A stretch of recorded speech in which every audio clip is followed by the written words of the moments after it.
Iran और America के बीच में जो टकराव चल रहा है और जिस तरह से हर गुजरते लम्हे के साथ हम एक युद्ध की तरफ बढ़ रहे हैं, ईरान का यह अब तक का सबसे बड़ा कदम है। सही सुना आपने दोस्तों, ईरान शुरू करने वाला है एक वॉर गेम, एक नौसेना अभ्यास। और यह कहीं ना कहीं ईरान की जुर्रत माना जाएगा, क्योंकि अमेरिकी जंगी जहाज के सामने संडे को, रविवार को ईरान कर रहा है एक वॉर गेम, एक नौसेना अभ्यास। इंतजार कीजिए, मैं आपको बतलाने वाला हूं कि इस वॉर गेम के क्या मायने हैं। मगर उससे पहले सुनिए अमेरिकी राष्ट्रपति डोनाल्ड ट्रंप क्या कह रहे हैं। कह रहे हैं कि ईरान की तरफ मेरा जंगी जहाज बढ़ चला है और जो कार्रवाई हम करने जा रहे हैं वो वेनेजुएला से भी बड़ी होगी। सही सुना आपने। जैसे कि आप जानते हैं, वेनेजुएला में तख्ता पलट हो गया था। अमेरिकी सैनिकों ने वहां के राष्ट्रपति मादुरो का किडनैप कर लिया था। उन्हें किडनैप करके उन्हें वो अमेरिका ले आए थे। आखिर ट्रंप क्या कहना चाहते हैं जब वो कहते हैं कि ईरान में जो होगा उससे भी बड़ा होगा? गौर फरमाइए कि डोनाल्ड ट्रंप क्या कह रहे हैं। We have a large armada, flotilla, you can call it whatever you want, heading toward Iran right now, even larger than what we had in Venezuela. It's still in front of Venezuela. मगर एक तरह से कहा जा सकता है दोस्तों, ये ईरान की जरूरत है। अमेरिकी जंगी जहाज के सामने रविवार को वॉर गेम्स, अमेरिकी जंगी जहाज यूएसएस एब्राहम लिंकन के सामने नौसेना अभ्यास, एक ड्रिल। और कल्पना कीजिए, थोड़ी सी बात इधर से उधर हुई तो मामला किस टकराव तक पहुंच सकता है। सबसे पहले आपके सामने अल जजीरा की एक खबर जो मैं आपको पढ़ के सुनाना चाहता हूं। अल जजीरा कहता है, Iran announces live fire naval drills near US warships amid tensions. सरल शब्दों में, तनाव के माहौल के बीच ईरान ने ऐलान किया है कि वो अमेरिकी युद्धपोतों के पास लाइव फायर नेवल ड्रिल, असल गोला बारूद के साथ नौसैनिक अभ्यास करने जा रहा है। इससे पहले कि इस नौसेना अभ्यास के क्या मायने हैं यह मैं आपको समझाऊं, मैं आपको बतलाने वाला हूं कि अलग अलग इलाकों से इस पूरे घटनाक्रम को लेकर क्या क्या बड़ी ब्रेकिंग न्यूज आ रही है, एक एक करके आपके स्क्रीन पर। पहली खबर, अमेरिका द्वारा विमान वाहक पोत एब्राहम लिंकन और अन्य सैन्य संसाधन मध्य पूर्व भेजे जाने के बाद ईरान ने हॉर्मुज जल डमरू मध्य में 2 दिन का लाइव फायर नौसैनिक अभ्यास करने का ऐलान किया है। यह अभ्यास रविवार से शुरू होगा, यानी कि रविवार और सोमवार। आगे, अमेरिका सेना की सेंट्रल कमांड यानी सेंटकॉम ने ईरानी सेना को चेतावनी दी है कि वो किसी भी तरह की असुरक्षित हरकतें बर्दाश्त नहीं करेगी, जैसे अमेरिकी युद्धपोतों के ऊपर उड़ान भरना या ईरानी स्पीडबोट्स का अमेरिकी जहाज की ओर टकराव की स्थिति में आना। सबसे बड़ी बात दोस्तों, ईरान सवाल पूछ रहा है कि आप हमारे देश की तरफ अपना एक जंगी जहाज भेज रहे हैं और आप हमसे उम्मीद करते हैं कि हम जो नौसेना अभ्यास करें वो आपके करीब भी ना आए। तीसरी बड़ी ब्रेकिंग न्यूज, गौर फरमाएं। तेहरान और वॉशिंगटन के बीच पिछले कई हफ्तों से तनाव बढ़ा हुआ है। वजह है ईरान में सरकार विरोधी प्रदर्शनों पर हालिया कार्रवाई को लेकर ट्रंप की बार बार हमले की धमकियां और ईरान के परमाणु कार्यक्रम को सीमित करने का उनका दबाव। ईरान के विदेश मंत्री अब्बास अरागची ने शुक्रवार को कहा कि उनका देश न्यायसंगत और निष्पक्ष बातचीत के लिए तैयार है, लेकिन उन्होंने ट्रंप की मुख्य मांगों को खारिज कर दिया। अरागची ने साफ कहा कि रक्षा रणनीति और मिसाइल सिस्टम कभी भी बातचीत का विषय नहीं होंगे। मगर आपको समझना पड़ेगा, यह जो नौसेना अभ्यास हो रहा है ना दोस्तों, यह दुनिया की अर्थव्यवस्था पर करारा प्रहार कर सकता है अगर हालात खराब हो गए। कैसे? गौर फरमाएं। अब मैं आपको समझाने वाला हूं एक एक बिंदु के जरिए, सिलसिलेवार तरीके से कि यह पूरा मामला दरअसल है क्या, इसके मायने क्या हैं। गौर फरमाएं। ईरान की आईआरजीसी नेवी रविवार से होर्मुज जल डमरू मध्य में 2 दिन का लाइव फायर नौसैनिक अभ्यास करेगी। इसके लिए पहले ही समुद्री अधिकारियों और आसपास चल रहे जहाजों को सूचना दे दी गई है। होर्मुज जल डमरू मध्य दुनिया के सबसे अहम समुद्री रास्तों में से एक है। यहां से दुनिया के करीब 20% तेल सप्लाई गुजरती है और रोज लगभग 100 व्यापारिक जहाज इस संकरे रास्ते से निकलते हैं। यह ऐलान ऐसे वक्त आया है जब USS Abraham Lincoln, career strike group और दूसरे अमेरिकी युद्धपोत ईरान के आसपास तैनात हैं और वॉशिंगटन खुले तौर पर ईरान के खिलाफ अगले सैन्य कदम पर विचार कर रहा है। अब ऐसे में हमें यह जानना बहुत जरूरी हो जाता है कि ईरान की रणनीति और अगला कदम क्या होगा। गौर फरमाएं, ईरान की लीडरशिप इन अभ्यासों के जरिए यह दिखाना चाहती है कि वो हॉर्मुज में आवाजाही को बाधित कर सकता है, जिससे अमेरिका के लिए ईरान या उसके परमाणु कार्यक्रम पर हमला करना महंगा पड़ सकता है। अभ्यास की पहले से घोषणा करके और रेडियो के जरिए जहाजों को चेतावनी देकर ईरान यह दिखाने की कोशिश कर रहा है कि वो कानूनी तरीके से और नियंत्रण में काम कर रहा है, न कि किसी बेकाबू देश की तरह। सैन्य तौर पर आईआरजीसी इस ड्रिल में तेज रफ्तार नौकाओं से झुंड में हमले, एंटी शिप मिसाइल, समुद्री माइंस, ड्रोन्स और पानी के नीचे चलने वाले हथियारों का अभ्यास कर सकता है, उसी इलाके में जहां असली टकराव हो सकता है। और दोस्तों, कल ही मैंने आपको बताया था कि किस तरह से ईरान ने अपने सैन्य बलों में 1000 ड्रोन्स शामिल किए हैं, जो उसकी सैनिक ताकत को दुगनी कर रहे हैं।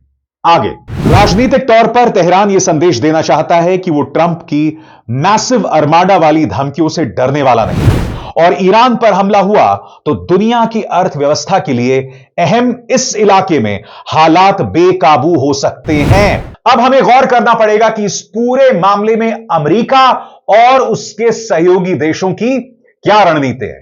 गौर फरमाएं, अमेरिका सेंट्रल कमांड यानी सेंटकॉम ने ईरान से कहा है कि वो अभ्यास सुरक्षित और पेशेवर तरीके से करे और चेतावनी दी है कि अमेरिकी जहाजों, विमानों, साझेदारों या व्यापारिक जहाजों को खतरे में डालने वाली किसी भी असुरक्षित हरकत को बर्दाश्त नहीं किया जाएगा। अमेरिका बार बार यह जोर दे रहा है कि हॉर्मुज एक अंतरराष्ट्रीय समुद्री रास्ता है और किसी भी तरह के जहाजों से छेड़छाड़ को वो बड़ा उकसावा मानेगा। एब्राहम लिंकन और दूसरे सैन्य साधन पहले से मौजूद होने के कारण अमेरिका की तात्कालिक रणनीति यही लगती है, मौजूद रहना, अभ्यास पर नजर रखना, टकराव से बचना, लेकिन अगर ईरान तय इलाके से बाहर जाता है तो तुरंत जवाब देने के लिए तैयार रहना। कूटनीतिक स्तर पर अमेरिका इन अभ्यासों का इस्तेमाल यूरोपीय और खाड़ी देशों को साथ लाने के लिए करेगा, यह दिखाने के लिए कि ईरान वैश्विक ऊर्जा सप्लाई के लिए खतरा है, लेकिन साथ ही बातचीत का रास्ता खुला रखेगा अगर ईरान तनाव घटाता है। अब इसका असर निकट भविष्य में क्या पड़ सकता है, क्योंकि हमें इसे गौर करना पड़ेगा। मैं आपको बतला चुका हूं दोनों देशों की क्या रणनीति होने वाली है, मगर आने वाले वक्त में इसका क्या परिणाम होगा तो गौर फरमाएं।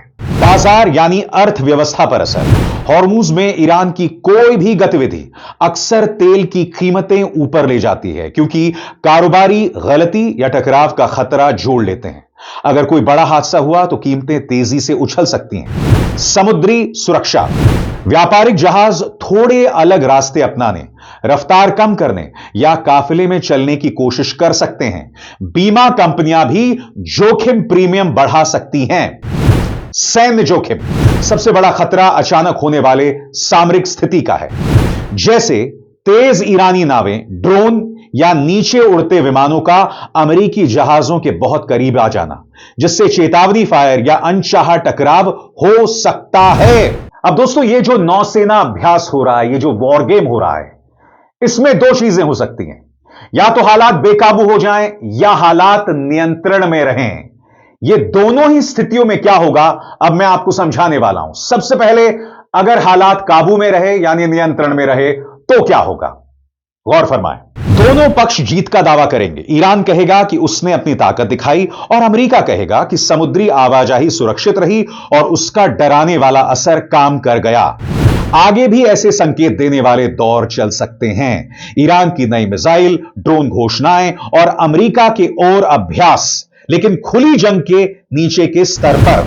अगर कोई गंभीर घटना हुई तो अब मैं आपके सामने पेश करने वाला हूं ईरान और अमेरिका के विकल्प। गौर फरमाएं। ईरान के विकल्प: सीमित स्तर पर तनाव बढ़ाना, जहाजों को परेशान करना, क्षेत्रीय ठिकानों पर छोटे हमले या साइबर कार्रवाई, लेकिन बड़ी सीधी लड़ाई से बचना।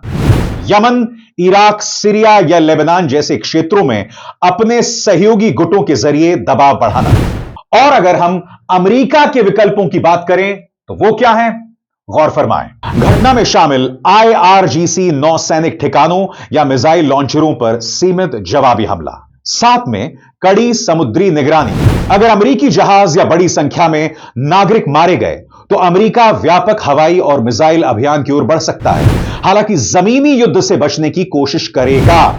अब मैं आपको बतलाने वाला हूं कि इसके रणनीतिक मायने क्या होंगे, ईरान के लिए भी और अमेरिका के लिए, यानी सुप्रीम लीडर खामेनी और डोनाल्ड ट्रंप दोनों के लिए इसके क्या मायने हैं। गौर फरमाएं रणनीतिक तौर पर। सबसे पहले ईरान, हॉर्मूज को एक दबाव के औजार की तरह बनाए रखना, इसे पूरी तरह लंबे समय के लिए बंद नहीं करना, लेकिन बार बार यह याद दिलाते रहना कि वो बड़ा व्यवधान या गतिरोध पैदा कर सकता है। अमेरिका की बात करें तो यह दिखाना कि यह दबाव सीमित है, मजबूत नौसैनिक मौजूदगी, मिसाइल डिफेंस और वैकल्पिक सप्लाई रूट्स के जरिए, ताकि ईरान दुनिया या सहयोगी देशों को आसानी से ब्लैकमेल ना कर सके। कुल मिलाकर देखा जाए दोस्तों तो माहौल बहुत संवेदनशील है, माहौल बहुत रिस्की है। एक छोटी सी गलती टकराव में बदल सकती है, एक बड़ी जंग में बदल सकती है। अमेरिका के ऑप्शंस बहुत लिमिटेड हैं, क्योंकि उसके 4 सहयोगी देशों ने कह दिया है कि हम अपने सैनिक बेसिस का इस्तेमाल नहीं करने देंगे। हमें देखना पड़ेगा आने वाले दिनों में कि क्या इस मुद्दे पर यह तमाम देश यू टर्न लेते हैं। सबसे बड़ी बात, सबकी निगाह अमेरिकी जंगी जहाज USS एब्राहम लिंकन पर है, और इसी मंच पर मैंने आपको बताया था कि USS एब्राहम लिंकन में दरअसल क्या क्या है। फिर से देखिए, USS एब्राहम लिंकन एक परमाणु संचालित अमेरिकी विमान वाहक पोत जो एक मोबाइल हवाई अड्डे के रूप में काम करता है और दुनिया भर में लड़ाकू, निगरानी तथा सहायता मिशंस के लिए विमान लॉन्च करता है। सबसे बड़ी बात दोस्तों, इसके अंदर कम से कम 3 मिसाइल डिस्ट्रॉयर्स हैं, यानी कि मिसाइलों को बर्बाद करने वाली क्षमता रखने वाली चीजें। और वो क्या क्या हैं आपके स्क्रीन पर। पहला, USS carrier strike group Arleigh Burke class guided missile destroyer, USS Spruance, USS Michael Murphy, USS Frank E Peterson junior.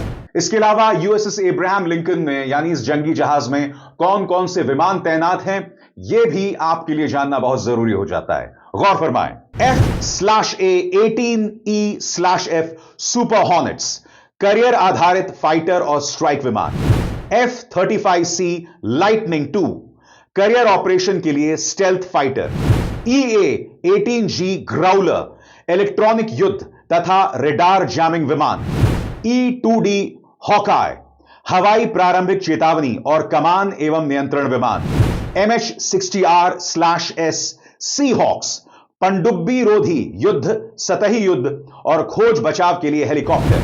और जहां तक इस पूरे एब्राहम लिंकन की हम बात करें, इसकी लंबाई क्या है, चौड़ाई क्या है, क्योंकि देखिए इस एब्राहम लिंकन जंगी जहाज में विमान उतर भी रहे हैं, टेक ऑफ भी कर रहे हैं, लिहाजा आपके लिए जानना बहुत जरूरी हो जाता है कि यह जहाज कितना बड़ा है, कितना सकरा है और इसकी तमाम डायनामिक्स पैरामीटर्स क्या हैं। गौर फरमाएं, इसकी लंबाई है 333 मीटर यानी 1092 फुट, विमान क्षमता लगभग 90, चालक दल 5680 जिसमें शामिल हैं जहाज और वायुदल, गति 56 किलोमीटर प्रति घंटा यानी 35 मील प्रति घंटा।